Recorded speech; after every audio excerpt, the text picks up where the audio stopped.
Était-il Bruce Lee seulement un tigre de papier, habilement créé par les mythes hollywoodiens et les trucages cinématographiques? Cette question cruelle hante le monde des arts martiaux depuis des décennies, forçant beaucoup à douter de la réalité de sa force légendaire surhumaine.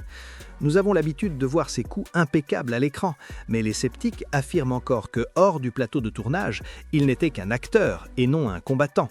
Pourtant, il existe une rare vidéo de sparring réel, longtemps considérée comme interdite, qui sert de seule preuve irréfutable de son instinct de tueur, sans doublure ni effets spéciaux. Mais avant que vous ne voyiez ces images uniques à la toute fin de notre matériel, vous devez réaliser le prix qu'il a payé pour sa maîtrise. Vous devez comprendre pourquoi sa mort soudaine chez sa maîtresse et sa profonde philosophie ont secoué le monde bien plus fort que n'importe laquelle de ses victoires physiques. Nous ne cacherons pas les faits gênants ni n'embellirons la réalité pour préserver la belle image du héros. Dès maintenant, nous arrachons les masques et exposons toute la vérité nue sur le dragon, que beaucoup craignaient de prononcer à voix haute. Pour vraiment comprendre le phénomène Bruce Lee, il faut mentalement se transporter à Hong Kong dans les années 1950, un endroit qui différait radicalement de la mégapole brillante de gratte-ciel d'aujourd'hui. C'était une ville rude et surpeuplée, essayant de se remettre de l'occupation japonaise et de la guerre civile, où la loi était souvent dictée non par la police, mais par le droit du plus fort. C'est dans cet environnement dur, imprégné d'odeurs de pauvreté et de danger, que se formait le caractère du futur petit dragon. Il n'était pas encore ce sage calme que nous voyons dans les interviews tardives. Il était une boule de nerfs, d'énergie et d'agressivité refoulie, cherchant une sortie pour son feu intérieur. Peu de gens réfléchissent à quel traumatisme psychologique profond lui a infligé sa propre origine, devenue le catalyseur de son obsession pour les arts martiaux. Bruce Lee était eurasien. Sa mère, Grace Ho, avait des racines allemandes, ce qui faisait de Bruce un étranger aux yeux de la société chinoise conservatrice de l'époque. Quand il commença à s'entraîner à l'école légendaire de Wing Chun sous le grand maître Ip Man, il rencontra un racisme ouvert de la part des autres élèves qui refusaient de s'entraîner avec un Chinois pas de sang pur. Cette humiliation, cet isolement, allumèrent en lui une flamme d'ambition inextinguible. S'il n'était pas accepté comme égal, il deviendrait si supérieur que personne n'oserait plus le regarder de haut. Les compétences de combat de Bruce ne se formaient pas sur des tatamis moelleux sous le regard attentif de juges bienveillants, mais dans des affrontements sanglants et cruels sur les toits des taudis de Hong Kong. Il était un vrai combattant de rue, leader d'une bande d'adolescents qui portaient des chaînes et des poings américains, prêts à s'en servir à la moindre provocation. Chaque bagarre était une leçon de survie, où l'enjeu n'était pas des points, mais la santé et la vie. Ce sont ces sales combats de rue qui lui apprirent la vérité principale, qui deviendra plus tard la base de sa philosophie. Dans un vrai combat, il n'y a pas de règles, pas d'honneur, il n'y a que l'efficacité. Ses parents, craignant qu'un jour leur fils finisse en prison ou soit tué par les triades, prirent la décision fatidique de l'envoyer en Amérique, lui sauvant littéralement la vie. Mais la vraie révolution dans sa conscience se produisit déjà aux États-Unis, après le légendaire et controversé duel avec le maître Wong Jackman à Auckland en 1964. Ce combat devint un point de non-retour. Bien que Bruce ait gagné, forçant l'adversaire à abandonner, il était furieux de la difficulté que cela lui avait coûté. Un duel qui, selon lui, aurait dû se terminer en quelques secondes, se transforma en une poursuite épuisante où il haletait et perdait ses forces. À cet instant, il réalisa une vérité terrible pour lui. Le Wing Chun classique, avec ses positions rigides et ses mouvements formalisés, s'avérait trop limité pour un vrai combat chaotique. Cette illumination le conduisit à un rejet total des traditions. Bruce Lee fit ce que beaucoup considéraient comme un sacrilège. Il commença à briser les canons établis depuis des siècles, rejetant tout ce qu'il jugeait inefficace et décoratif. Ainsi, ni le Jeet Kune Do, la voie du poing qui devance. Ce n'était pas simplement une nouvelle école, c'était une anti-système, une philosophie de pragmatisme maximal. Il comprit que le combat est une substance vivante et fluide, et que le combattant doit être pareil. Comme il le dira plus tard dans l'une de ses citations les plus célèbres, devenue mantra pour millions, « Je ne crains pas celui qui pratique 10 000 coups différents, je crains celui qui pratique un seul coup à perfection. » Ce principe de focus et d'élimination du superflu devint le fondement non seulement de son style de combat, mais de toute sa vie courte et brillante. Si la philosophie était l'âme de Bruce Lee, son corps était l'instrument réglé avec une précision presque maniaque et effrayante. La façon dont il s'entraînait dépassait largement la compréhension humaine du fitness des années 60, devançant la science sportive de décennies. Ce n'était pas simplement une gymnastique matinale, c'était un laboratoire secret de création d'un surhumain, où le seul cobaye était lui-même. Bruce était obsédé par l'idée de la perfection physique absolue. Il courait le matin seul, accumulant des kilomètres jusqu'à ce que ses poumons brûlent et que ses jambes deviennent de pierre. Il torturait ses muscles par des milliers de répétitions, modifiant des appareils d'entraînement selon ses besoins. Mais l'aspect le plus choquant et même effrayant de sa préparation était l'utilisation de la stimulation électrique. À l'époque où la plupart des sportifs n'en avaient même pas entendu parler, Bruce se branchait sur des appareils expérimentaux de myostimulation. Imaginez cette image, le grand maître assis dans son bureau en train de lire un livre ou d'écrire un scénario tandis que des décharges de courant haute tension traversent son corps. Il forçait ses muscles à se contracter avec une intensité et une fréquence surhumaines, même pendant les moments de repos. Beaucoup considéraient cela comme de la folie, un jeu dangereux avec la santé, mais Bruce était prêt à tout pour le résultat. Il vivait littéralement en mode surcharge permanente, atteignant un pourcentage de graisse sous-cutanée pratiquement nul et transformant son corps en atlas anatomique vivant tissé d'acier et de tendons où chaque muscle était fonctionnel et mortel. Il existe de nombreuses histoires sur sa réaction frôlant le mystique, et beaucoup d'entre elles sonnent comme des contes orientaux. Par exemple, l'exercice célèbre de la saisie de pièces. Des témoins juraient qu'il pouvait remplacer une pièce sur la paume ouverte d'une personne plus vite que celui-ci ne serrait le poing, ou attraper des grains de riz lancés en l'air avec des baguettes. Ces trucs n'étaient pas un spectacle de cirque bon marché pour amuser le public, c'était réellement des entraînements neurophysiologiques visant à lier bras et muscles dans un système réactif instantané sans le moindre délai de réflexion. Pourtant, derrière cette façade impénétrable de Superman invulnérable, se cachait un homme ordinaire de chair et de sang, avec ses faiblesses et ses phobies, dont les biographes officiels préfèrent souvent taire pudiquement pour ne pas gâcher l'icône parfaite. L'ironie du sort est que l'homme qui a donné au monde la philosophie immortelle « Sois comme l'eau, mon ami » souffrait d'hydrophobie. Oui, le grand dragon, dont le cou pouvait briser des planches, avait une peur panique de l'eau ouverte et ne savait absolument pas nager. Cela crée un contraste étonnant, presque tragique. Il vénérait l'eau comme métaphore suprême de la souplesse, de l'adaptabilité et de la force. Mais dans la réalité, l'eau physique provoquait chez lui une terreur animale irrationnelle. De plus, Bruce souffrait d'une forte myopie. Ceux qui le connaissaient de près se souviennent de lui avec d'épaisses lunettes en corne qu'il portait toujours quand les caméras s'éteignaient. Il fut l'un des premiers au monde à expérimenter les lentilles de contact, mais les lentilles rigides de l'époque lui causaient un inconfort infernal. Ce fait rend ses accomplissements encore plus impressionnants et même effrayants. Il apprit à sentir l'adversaire non tant par la vue que par un sixième sens et une perception tactile. Le Chi-Sao, ou main collante, transforma son handicap physique en avantage mortel. Il ne voyait pas net, mais il sentait l'intention du coup avant même qu'il ne soit porté. Mais aujourd'hui, à l'ère d'Internet et des technologies numériques, nous devons être honnêtes les uns envers les autres et enfin séparer le grain de l'ivraie. Sur le net circule depuis des années une vidéo en noir et blanc qui a accumulé des dizaines de millions de vues et suscité des débats sans fin.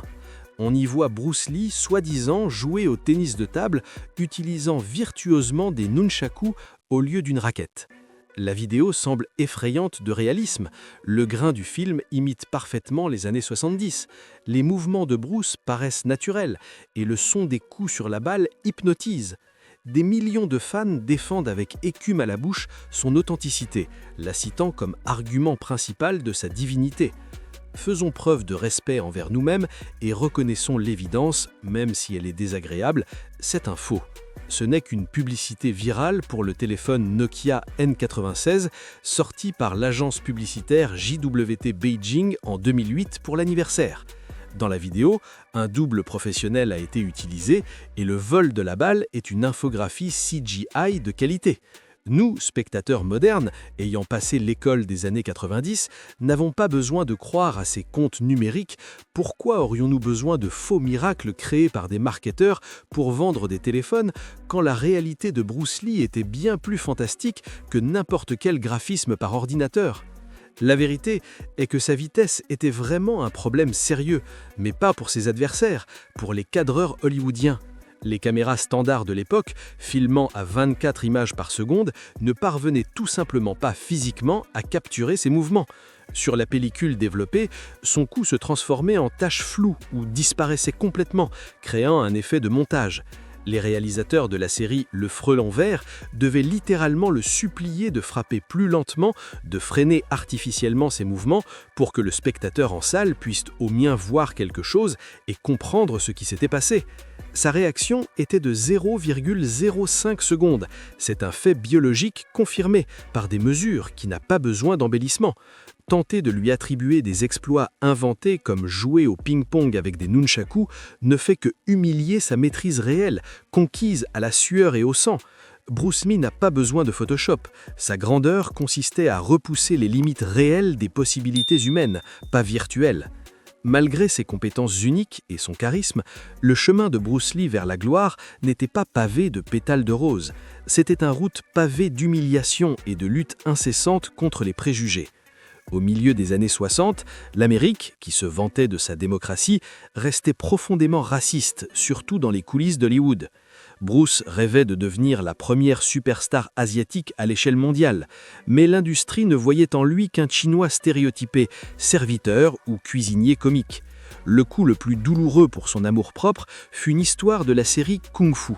Bruce lui-même avait développé le concept de ce show et comptait jouer le rôle principal, mais les producteurs volèrent cyniquement son idée et donnèrent le rôle du moine Shaolin à l'acteur blanc David Carradine. Les patrons du studio lui dirent carrément en face « Le public américain n'est pas prêt à accepter un héros d'aspect asiatique ». Cette trahison aurait pu briser n'importe qui d'autre, mais pour le dragon, ce fut du ful pour un nouvel envol. Refusant d'être le second rôle dans le jeu des autres, il prit la décision stratégique de retourner à sa patrie historique, à Hong Kong. Ce fut un saut dans l'abîme, mais il se justifia 1000 fois.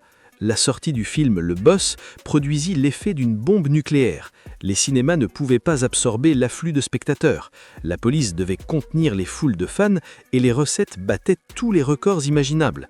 Bruce Lee devint instantanément de l'acteur rejeté d'Hollywood à idole nationale, symbole de fierté pour tous les Asiatiques. Il obtint non seulement des honoraires impressionnants et liberté créative, mais aussi la possibilité de choisir lui-même ses partenaires de tournage, ce qui mena à l'une des scènes les plus épiques de l'histoire du cinéma. Il s'agit bien sûr de la légendaire bataille dans le Colisée romain avec Chuck Norris dans le film La Fureur du Dragon. Beaucoup de fans se disputent encore sur qui aurait gagné en vrai combat, mais ils passent à côté de la profondeur du professionnalisme des 2 maîtres. Chuck Norris était alors champion du monde de karaté en titre, une véritable machine de combat peu habituée à perdre. Pourtant, c'est Bruce Lee qui dirigeait la scène en tant que réalisateur, qui donna une leçon de combat cinématographique au futur Walker Texas Ranger. Chuck se souvenait que Bruce insistait pour qu'il frappe haut à la tête avec les pieds. Norris objectait que dans un vrai combat, c'était dangereux et inefficace. À quoi Bruce répondit avec un sourire de pro « Je sais Chuck, mais à l'écran ça a l'air sacrément beau ». Cet épisode prouve que Lee distinguait clairement le réalisme mortel du Jeet Kune Do et l'esthétique spectaculaire du cinéma, manipulant habilement les deux. Mais peut-être l'histoire la plus révélatrice de la nature humaine de Bruce est sa rencontre fortuite avec un jeune stuntman dont le nom ne disait alors rien à personne, Jackie Chan. Pendant le tournage de La Fureur de vaincre, dans le feu d'une bagarre chorégraphiée, Bruce ne calcula pas la distance et frappa Jackie à la tête avec un bâton de toutes ses forces. Ce fut un vrai coup dur qui aurait fait perdre connaissance à n'importe qui. La réaction de Bruce fut instantanée. Dès que le réalisateur cria « Coupé », le grand maître jeta son arme et Jackie, sur un faux de scène, tomba tête basse sur les ciments du Colisée. Courut vers l'inconnu figurant, s'excusant infiniment et vérifiant son état. Pour Jackie Chan, ce moment devint un souvenir sacré. Plus tard, il avoua qu'il avait fait semblant d'avoir plus mal qu'en réalité, juste pour que Bruce Lee continue à l'enlacer et à lui accorder de l'attention. Cet épisode touchant montre que derrière le masque du combattant indestructible se cachait un homme au grand cœur qui respectait le dur labeur des simples cascadeurs et ne souffrait jamais de la star attitude envers ceux qui étaient en dessous de lui dans la hiérarchie. Il était exigeant envers lui-même, mais bon envers les autres, une qualité propre aux vraies grandes personnalités. À l'été 1973, Bruce Lee semblait être un homme qui avait attrapé la chance par la queue et soumis le destin. Il était au sommet du monde. Sa fortune se comptait en millions. Il avait une merveilleuse épouse, Linda, 2 enfants formidables. Et il venait de terminer le tournage de Opération Dragon, le film qui devait le couronner définitivement roi du cinéma mondial. Il semblait que devant lui s'étendait l'éternité et la gloire. Mais le destin, comme souvent dans les tragédies grecques, avait préparé un scénario cruel et cynique. Le 20 juillet 1973, le monde trembla à la nouvelle qu'il était impossible de croire. L'homme le plus sain, le plus fort, le plus rapide de la planète mourut soudain. Il n'avait que 32 ans, mais le choc de la mort elle-même n'était que la première vague du tsunami. La deuxième vague, bien plus sale et destructrice, submergea sa réputation immédiatement après les détails révélés. Bruce Lee ne mourut ni sur le champ de bataille, ni sur un plateau, ni même dans son lit entouré de sa famille aimante. Son corps sans vie fut retrouvé dans l'appartement de l'actrice taïwanaise Betty Ting Pei, sa maîtresse. Ce fait arracha instantanément le masque de l'image idéale du mari exemplaire que ses attachés de presse construisaient depuis des années. Le public, qui le vénérait comme repère moral, vit soudain non un saint moine, mais un homme ordinaire de chair et de sang, plein de passions terrestres, de tentations et de péchés. Les circonstances de cette soirée restent encore enveloppées de brume mystique et de théories du complot. La version officielle dit que Bruce se plaignit d'un fort mal de tête. Betty lui donna un comprimé d'équagésique, un puissant analgésique contenant de l'aspirine et un relaxant musculaire. Il s'allongea pour se reposer avant le dîner avec le producteur Raymond Chow et ne se réveilla plus jamais. L'autopsie montra un œdème cérébral. Son cerveau, qui pesait normalement environ 1400 grammes, avait gonflé jusqu'à environ 1575 grammes, s'écrasant littéralement à l'intérieur de la boîte crânienne. Les médecins nommèrent cela une rarissime réaction allergique aux composants du médicament. Mais comment les fans pouvaient-ils croire qu'une minuscule pilule contre le mal de tête avait tué l'homme qui attrapait des balles à main nue ? Le monde fut submergé par l'hystérie. On parla de vengeance des triades pour refus de payer la protection, de malédiction des maîtres de kung-fu pour avoir révélé les secrets aux étrangers, et même d'un coup différé d'Immak, le toucher de la mort. Mais la vérité était probablement bien plus prosaïque et donc plus tragique. Bruce Lee s'était lui-même poussé à bout. Les derniers mois, il vivait un enfer de surmenage. Il avait maigri jusqu'à 60 kilos critiques, souffrait d'insomnie, de douleurs constantes au dos et d'un stress colossal. Il s'était fait enlever les glandes sudaripares sous les aisselles pour des raisons esthétiques à l'image, ce qui perturba sa thermorégulation et le rendit vulnérable à la surchauffe. La tragédie dans l'appartement de Betty Ting Pei nous montra le prix terrible du succès. Derrière les muscles d'acier se cachait un organisme usé et une âme solitaire cherchant du réconfort dans les bras d'une autre femme. Son épouse Linda accomplit un véritable exploit d'amour et de sagesse. Elle n'organisa pas de scandale public à cause de l'infidélité, mais accepta silencieusement le coup, faisant tout pour protéger l'héritage de son mari des vautours de la presse jaune. Pourtant, même la mort physique ne put détruire ce qu'il laissa derrière lui de principal. Si le corps le trahit, l'esprit se révéla indestructible, se dissolvant dans l'éternité comme cet même élément qu'il vénérait. « Sois comme l'eau, mon ami », disait-il à l'écran, et ses mots sonnaient comme une prière. L'eau peut couler, contournant doucement les obstacles, ou briser les rochers avec la force d'un tsunami. L'eau prend la forme du récipient dans lequel on la verse. Cette philosophie dépassait largement le cadre de la simple bagarre.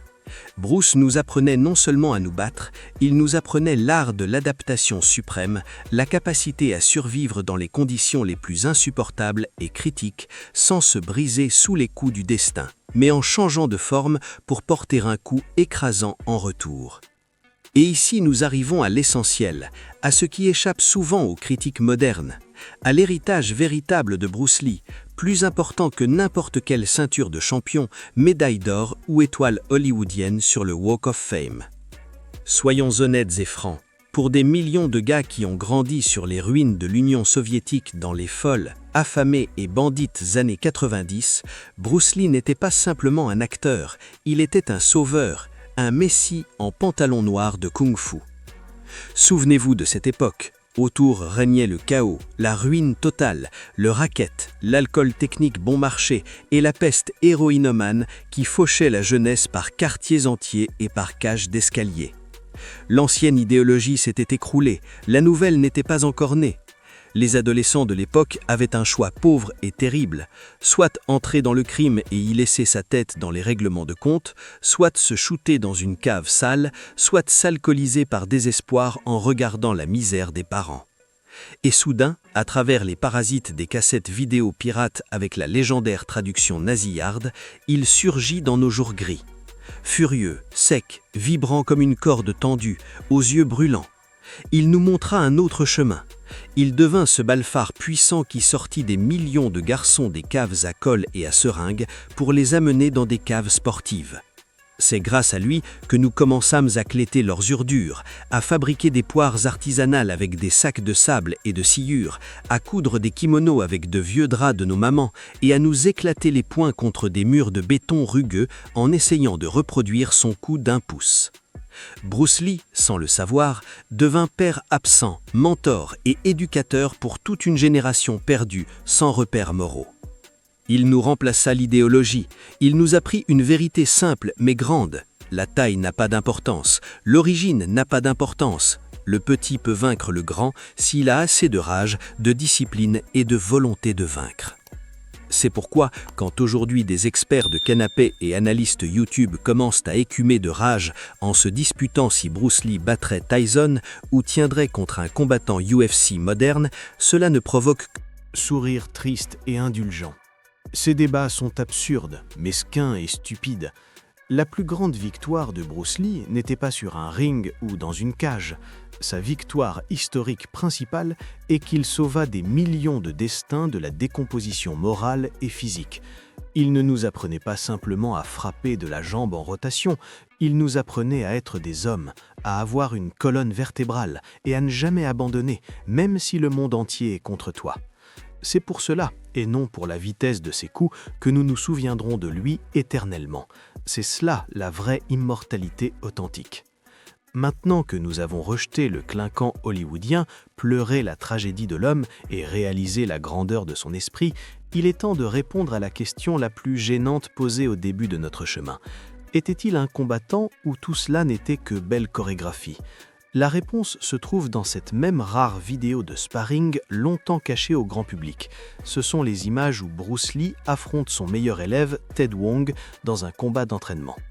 Pourquoi cette vidéo est souvent appelée interdite ou cachée ? Pas parce qu'il s'y passe quelque chose d'illégal, mais parce qu'elle détruit le mythe cinématographique. Pour le spectateur non préparé, habitué au salto et au cri « Kia », ces images peuvent sembler ennuyeuses, voire décevantes. Il n'y a pas de beaux sauts, pas d'acrobatie, pas de pose pathétique. Bruce Lee y apparaît non comme un super-héros de bande dessinée, mais comme un prédateur prudent et calculateur. Et c'est précisément cette ennuyeuse réalité qui est la preuve la plus convaincante de sa maîtrise réelle. Dans un vrai combat, il n'y a pas de place pour la beauté, il n'y a place que pour la survie. Sur la vidéo, nous voyons Bruce et Ted en équipement de protection, casque et surtout avec de petits gants à doigts ouverts. Faites attention à ce détail. À une époque où le monde de la boxe utilisait d'énormes gants mous transformant les mains en oreillers, Bruce Lee utilisait déjà à la fin des années 60 le prototype des gants modernes de MMA. Il comprenait que pour un vrai combat, il fallait pouvoir attraper l'adversaire et que le coup devait être dur et compact. Ce seul fait prouve qu'il a devancé l'évolution des disciplines de combat sportives de 30 bonnes années, devenant pratiquement le grand-père du UFC moderne. Regardez les mouvements de Bruce. Il ne reste pas immobile. Ses jambes travaillent constamment en rythme de navette, rappelant plus un escrimeur qu'un karatéka. Il maintient une énorme distance hors de portée de l'adversaire. Mais dès que Ted Wong tente le moindre mouvement d'attaque, Bruce réduit instantanément la distance, porte un coup et rompt immédiatement le contact. C'est l'essence du Jeet Kune Do, la voie du point qui devance. Il ne bloque pas les coups, il prend l'initiative. Il frappe au moment où l'adversaire pense seulement à frapper.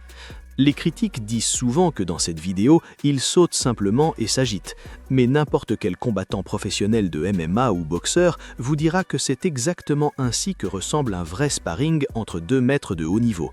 C'est un jeu du chat et de la souris où le prix de l'erreur est le chaos. Bruce Lee démontre sur cette vidéo un sens phénoménal du timing et du contrôle de l'espace. Il n'essaie pas de détruire son élève, il joue avec lui. Mais dans ce jeu apparaît une différence effrayante de niveau. Sa vitesse, même sur cette pellicule granuleuse de mauvaise qualité, semble non naturelle. Il se déplace non comme un homme qui a appris des formes kata, mais comme un système vivant adaptatif, réagissant instantanément à la menace.